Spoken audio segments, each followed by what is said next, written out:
a nightmare to others. Oh Lord! Oh Jesus Christ! But I will give you a message. The message of death.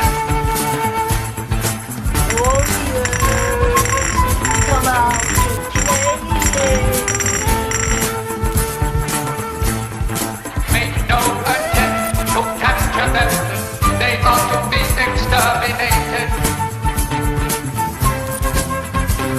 Matron, take them away. Zardoz Let the bridges falling down. Jingle, jingle, little star. Please stay behind the yellow line. Next station won't I see him. Greetings to you all once again, and welcome to another episode of We Need to Talk About ... My name is the Big Daddy D, David Mabley, and anyone who opposes me will be destroyed, or at least blocked on social media. And I am Luke Murphy, and you came here expecting to fight a madman, and instead you found, well, two middle-aged movie boys. Yatta! So we're still here, we're still in the bunker. For the moment. Yes, more on that in the next episode. Yeah. And we're going to do something for the first time. We're actually going to review a film that has been requested by a number of our viewers. The 1994 film Street Fighter the Movie, starring Jean-Claude Van Damme, Raul Julia and Kylie Minogue. So, to those people that have requested this movie, thank you.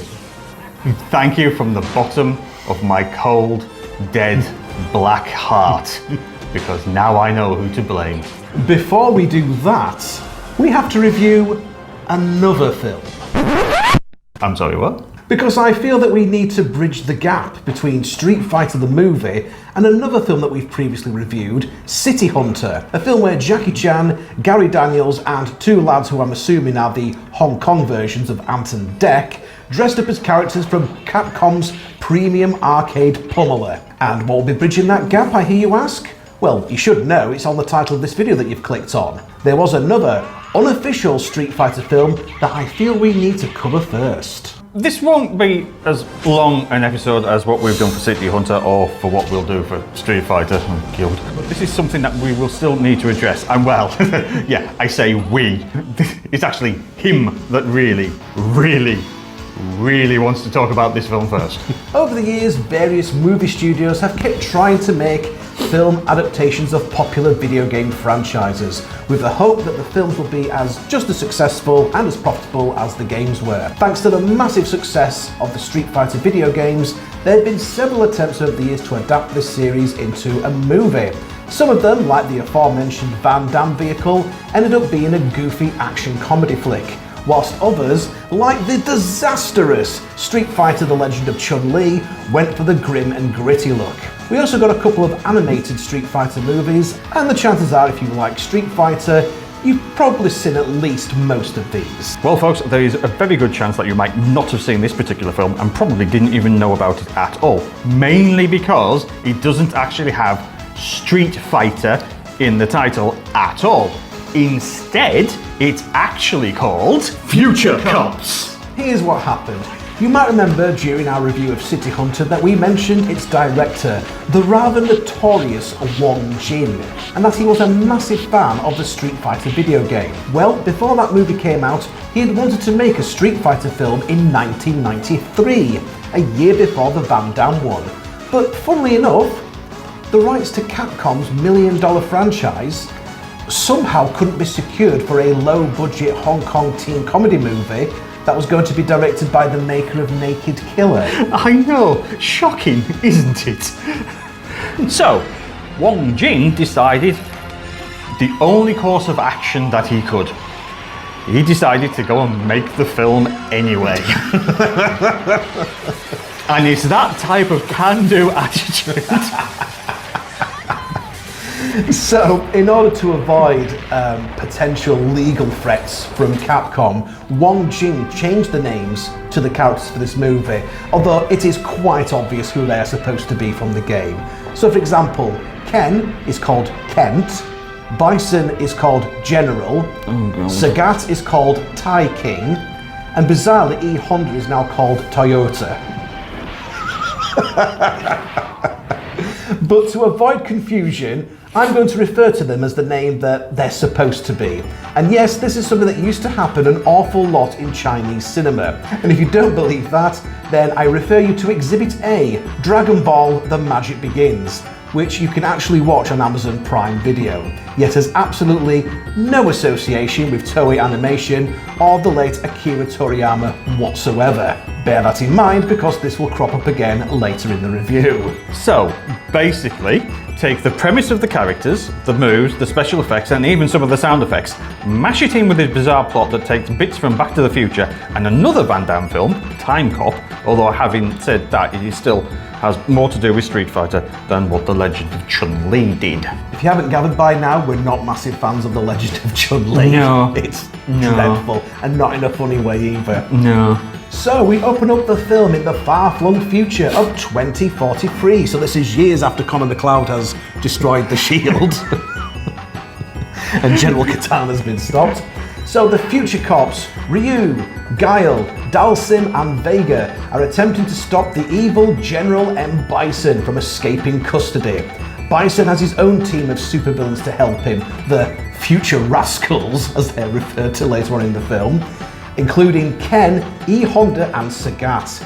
These two sides engage in a pretty exciting opening action sequence where the various characters hit each other with some of the signature moves from the game, with lots of explosions, lasers and rocket skis thrown in for good measure. And whilst the effects aren't great, and a lot of the characters only look vaguely like the video game counterparts that they're ripping off, it is quite a sight to see the future cops leaping around the screen and performing their special moves and powers.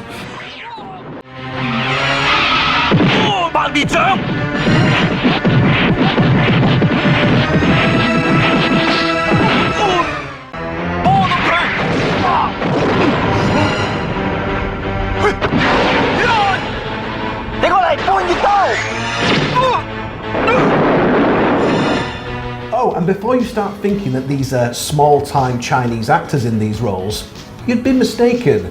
Although we aren't getting the likes of a Jackie Chan, a Donnie Yen or a Jet Li playing dress-up, you're still getting some big names like Andy Lau playing T-Man, this film's version of Vega, and Jackie Chung as Brewman, this film's version of Guile. Whoa, hang on. Andy Lau, Yes. as in Infernal Affairs, Andy Lau. Yes. As in House of Flying Dragons, Andy Lau. They're the same, yes. Mind blown. Chin Mai Yao also appears in the film, who was an actress that Wong Jing was very, very fond of using, as she was also in Naked Killer, and would appear alongside Jackie Chan in City Hunter.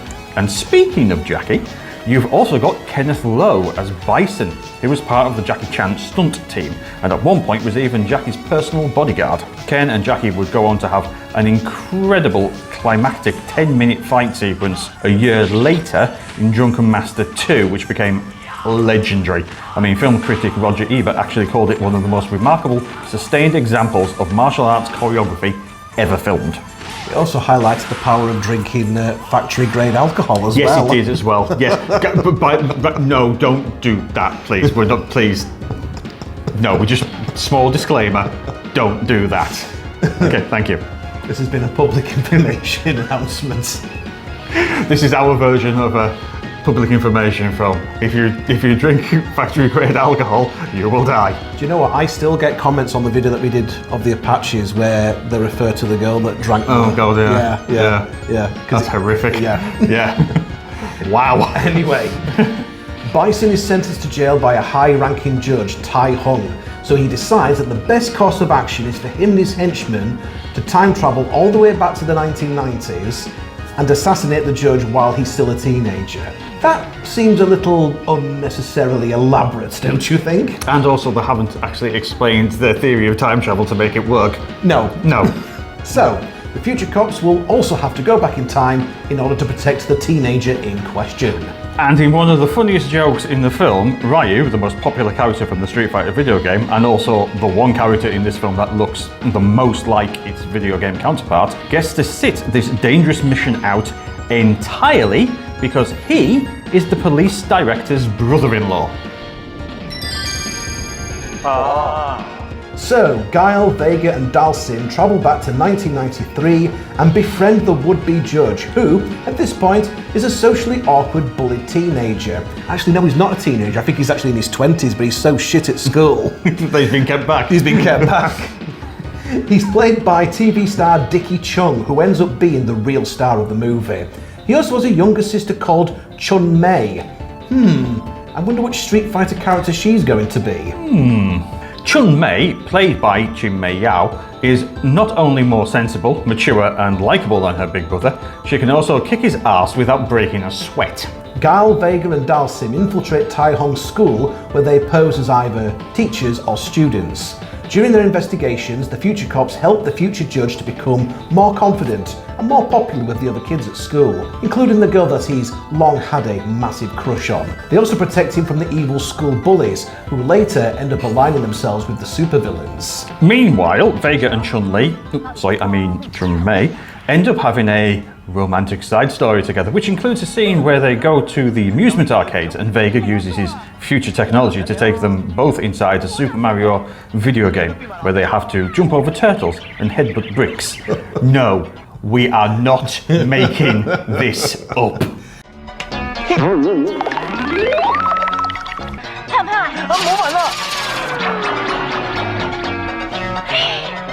哎呀！ And it's still a better Super Mario Bros. Movie than the one that poor Bob Hoskins found himself in. Which is very, very true. Anyway, moving swiftly on. Bison himself finally shows up in the final act of the film in order to deal with the mission personally. So the future cops give some of the other good guys, mostly members of Tai Hong's family, some special power pills that will give them superpowers as well. So Chun Mei finally becomes Chun-Li and even does a spinning bird kick, which must be a first in live action. Chun-Mei and Tai Hong's mum also shows up as another Chun-Li for some reason. Because, you know, they didn't have Super Street Fighter at this point, you know, couldn't. No, so there was no Cammy and DJ T-Hawk Fei Long. So we've just got another Chun-Li. Whilst the mum's new boyfriend turns into Blanca. Oh, for God's sake. Whose cannonball attack from the video game is visualised via the use of a massive beach ball, which is used to shock Bison up to the point where he starts breaking wind. We will say this again. Just for effect, we are not making this up. How dare you fart?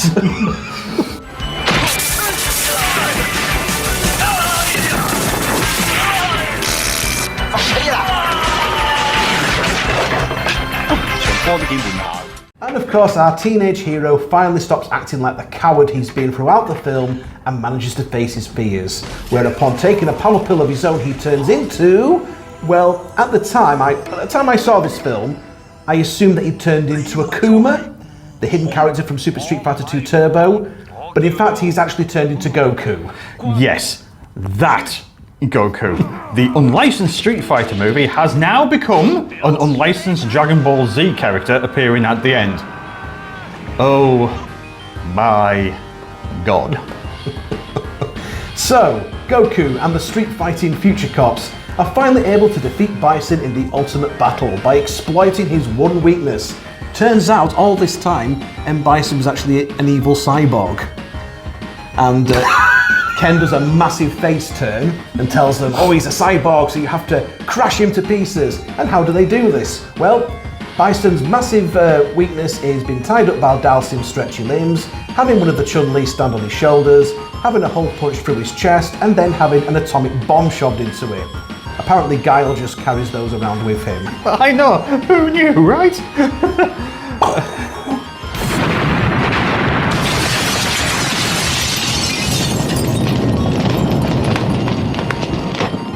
And there you have it, folks. Future Cops, the unofficial Street Fighter movie you probably never knew about. And honestly, I would still rather watch through this than sit through The Legend of Chun-Li ever again.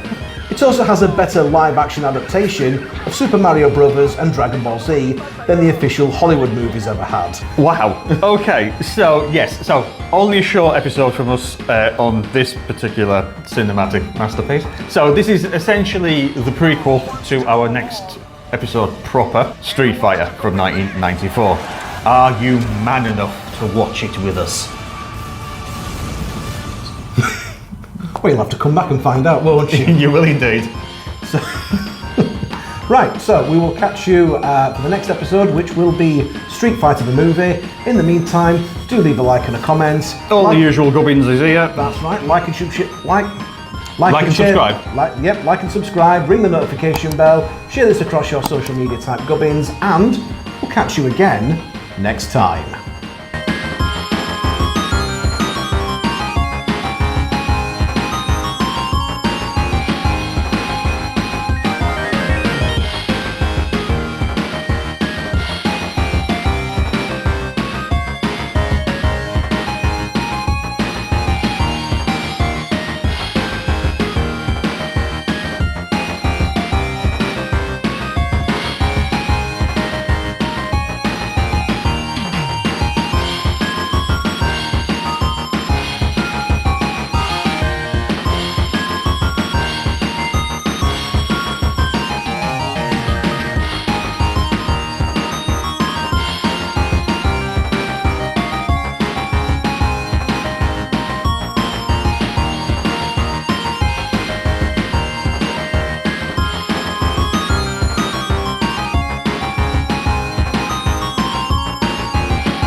Only you can seem the world so bright.